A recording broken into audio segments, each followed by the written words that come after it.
You've come to the right place because today we're talking about how to market your brand online.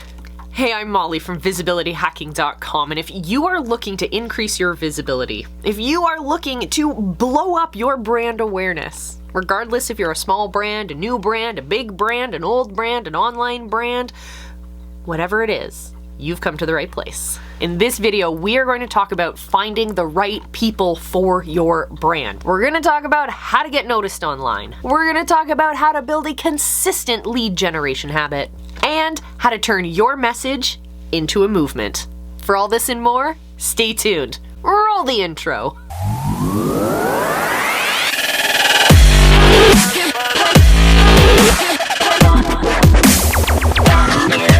First things first, you want to be seen online? Well, you're going to need to play into the search engines. So, you're sitting there at your computer, you're typing things in, you're like, I wonder what kind of cloud that is that I am daydreaming out the window looking at.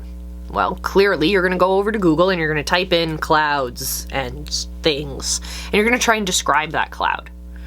And then you press search, the results come in, and the information you are looking for, regardless of how confusing it was that you typed something in, the answer is there for you.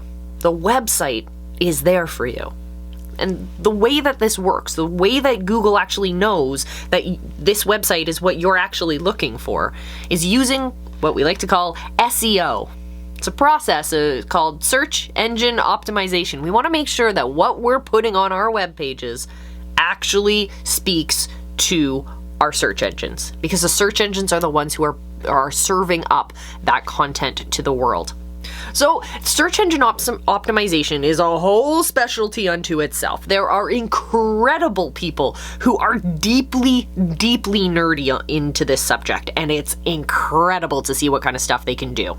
So let's do a high-level overview. Let's just keep it at the basics so we understand when we go in to hire someone else to handle our SEO.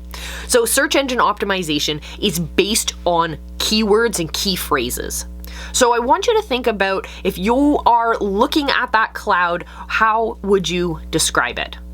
Actually, let's start with something a little bit easier. Let's start with ice cream. How would you describe an ice cream cone? Maybe you would talk about what kind of flavor it is. Maybe you might describe how many scoops it is. Maybe you might describe what kind of cone it is. Maybe it's a different size. Maybe it's small cone, big cone, extra large cone. Maybe you're like Starbucks and you have your own fancy names for your different sizes. These are all different ways of describing what it is you're holding on to. And I don't mean nitty-gritty like the texture of the cone. What I mean is, it is a ice cream cone. It is a vanilla ice cream cone. It's a 3-scoop vanilla ice cream cone. It's a 3-scoop vanilla ice cream cone in a waffle cone, or something like that, right? As we get more and more detailed about what it is we're looking at, we can create a giant list of ways to describe it. Those are your keywords. Then we have to talk about key phrases. So ice cream cone, you put that into a sentence, put it into a question. So, is ice cream good for you? Is ice cream healthy? Is ice cream free? Is ice cream available in the winter? Is ice cream a good idea if you're lactose intolerant? These are all different questions that all relate to that same keyword. I like questions. You can also have prepositions and statements, and you can say, best ice cream, top ice cream flavors in Canada. Top ice cream flavors in Canada in the winter. Top artisan ice cream flavors. Things like that. You can get more detailed and you can move that keyword in different directions by the phrase in which that keyword sits. So thinking about that for your business, I highly recommend you come up with maybe 3 or 4 core keywords. What is it your business does? My favorite ice cream company, we're going to stick with the ice cream theme here. My favorite ice cream company is a place called Chapman's. So we're going to say the keywords for Chapman's would be ice cream. They're also known for being peanut free, so you can use that as a keyword as well. You can say nut-free snacks, nut-free ice cream night. See how you can create a list just by looking at a different keyword. You can say locally made or Canadian made. You can speak to a variety of different things about your business, but think about 3 or 4 that you really want to highlight. Then once you come up with the keywords, then I want you to come up with key phrases. Let's get a little bit deeper into key phrases. You can do what we call short tail or long tail. Short tail means there's less words. Long tail means there are more words. More words means the customer, the person who's typing into Google, is going to be having to type in a lot more words. So the probability of that happening is going to be low. It's not going to happen as often, but when someone types in that exact long tail phrase, that means the intent is really, really high. That what you are typing in, what you are serving up is exactly what that person is looking for. So there's different values to having those. So remember, we're keeping this the least confusing as possible. What I want you to do is first, come up with your list of keywords. Second, come up with your key phrases, which can also be in the form of questions. I want you to think about that in terms of shorter phrases and longer phrases as well. Come up with that giant list, and then we're going to start implementing that. So put that into your website. Write your blog posts using those types of phrases, because the more of those that are going to show up on each of the pages that your brand is connected to, the higher you're going to rank in those search pages on, say, Google, for example. You don't want to end up on page 33. You want to be on page number 1 ultimately. And the secret is using the right keywords. Curious, what keywords helped you find us here in the visibility hacking world? Put them down in the comments below, because I'm super curious if the phrases and keywords that you guys are using are the phrases and keywords that I'm using to describe us. Let me know down below. If you want your brand to be constantly at top of mind, if you want to constantly be building that brand, then I definitely recommend connecting and genuinely contributing in a variety of different online communities. Of course, just like keywords, we want to make sure that they are tailored to what we do. So we want to look for other groups that have brought together our ideal audience. We then want to go in front of those audiences, either officially or unofficially. So unofficially is the easiest way to do it. I recommend you all do it every day. In these groups, people are going to post things, they're going to ask questions, they're going to follow things up in comments. I want you to be part of that. Be part of that discussion. And I do not mean in any way, shape, or form that you're just plastering your links everywhere, because that is the quickest way to get banned.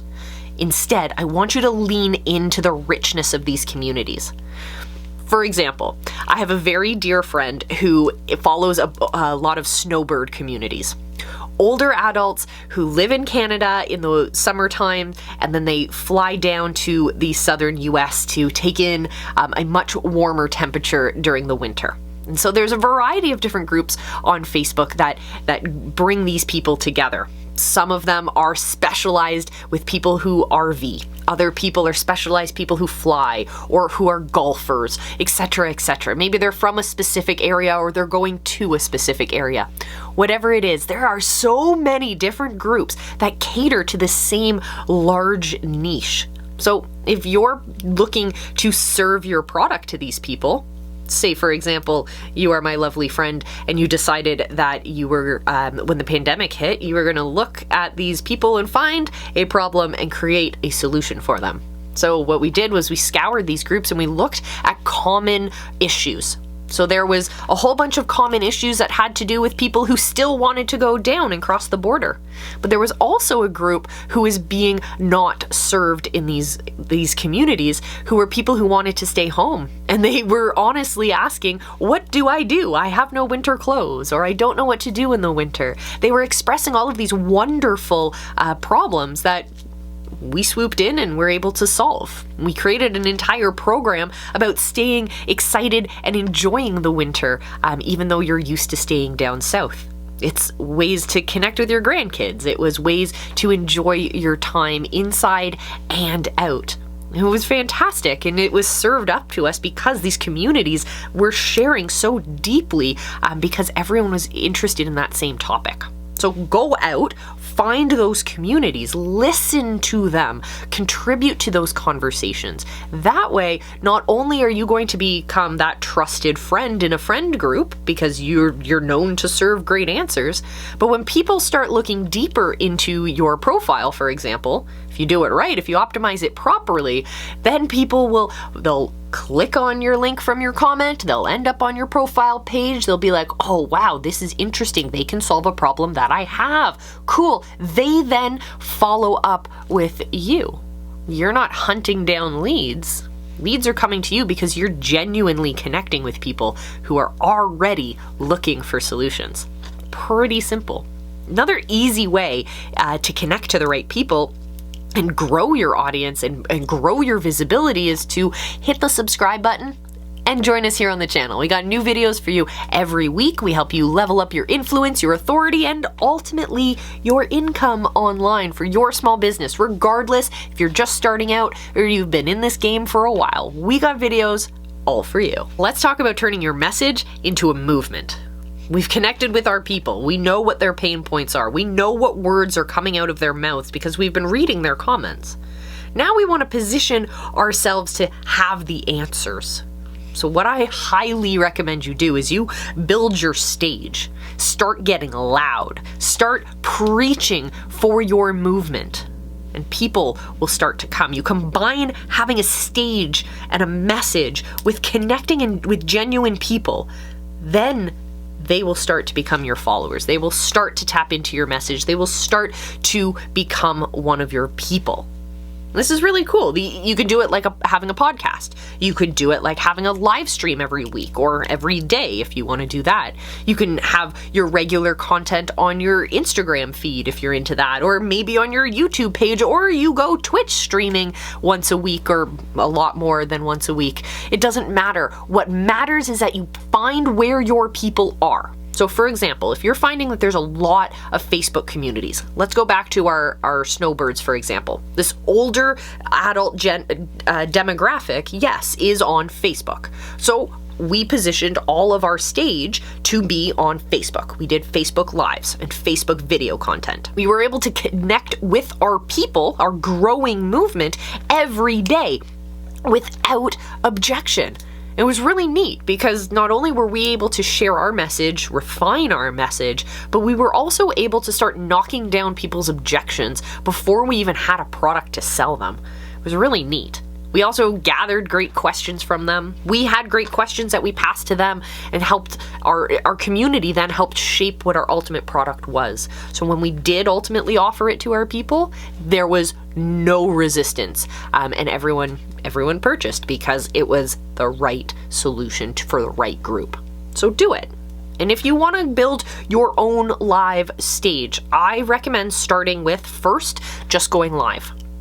And once you get in the habit of that, you want to take it to the next level and you really want to connect to a much wider audience, then what you're going to do is download the link below for the live stream analysis. And in that analysis, you're going to check out all of the different aspects of your content. It's a little bit overwhelming, I'll give you that, but ultimately, when you come to the other side and you realize that you want to bring your content to the next level, you want to take it to the world, you want to increase your visibility in ways that you never thought possible, then you're going to join us for all the information is down there. But what I want you to do is do the live stream analysis. Then when you're ready, there will be links. You can choose to join us or not. What I want you to do though is the analysis. That's the important part. I'll leave it at that. Consider that your open loop for the day. All right, my friends, enjoy these videos as per usual, and I will see you in our next one. Until then, remember I love you. Be excellent to each other. Just go live.